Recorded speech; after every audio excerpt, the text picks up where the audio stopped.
जी हाँ किसान साथियों, एक बार फिर हम जानेंगे गंवार के भाव के बारे में। यानी किसान साथियों, कड़कती सर्दी के बीच इन दिनों में गंवार मार्केट पर पिछले 15 दिनों से बर्फी जमी हुई है और गंवार के भाव 5600 से 6000 की रेंज में आकर जम गई है।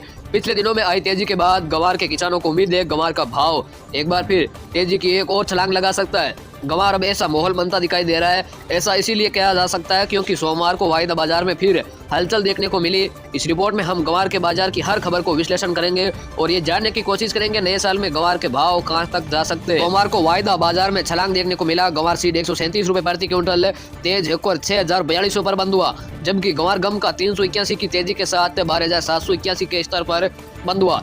हाजिर मंडियों में बहुत ही सारी मंडियों में गंवार के भाव 5800 के पार चल रहे हैं। भाव को देखें तो शिवानी मंडी में गंवार का रेट 5875, बीकानेर की मंडी में गंवार का रेट 5809 और रायसीनगर की मंडी में गंवार का भाव टॉप पर चल रहा है 5851 तक। पदमपुर की मंडी में गंवार का भाव 5809 का मंडी में गंवार का भाव भी टॉप पर है, 5815 रुपए तक है।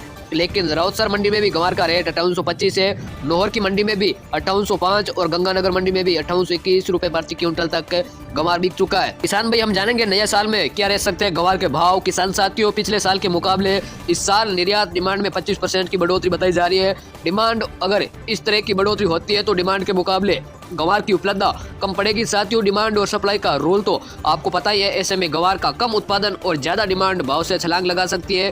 अगर हम एक मंडी भाव रिपोर्ट की माने तो नए साल में गंवार में पहले ही 6500 और बाद में 7000 तक के लेवल को आराम से मिल सकता है। अगर आपने अभी तक इस चैनल को किसान भाई सब्सक्राइब नहीं किया तो किसान भाई चैनल को जरूर सब्सक्राइब करें ताकि आपको रोजाना अनाज मंडी के भावों की जानकारी मिले।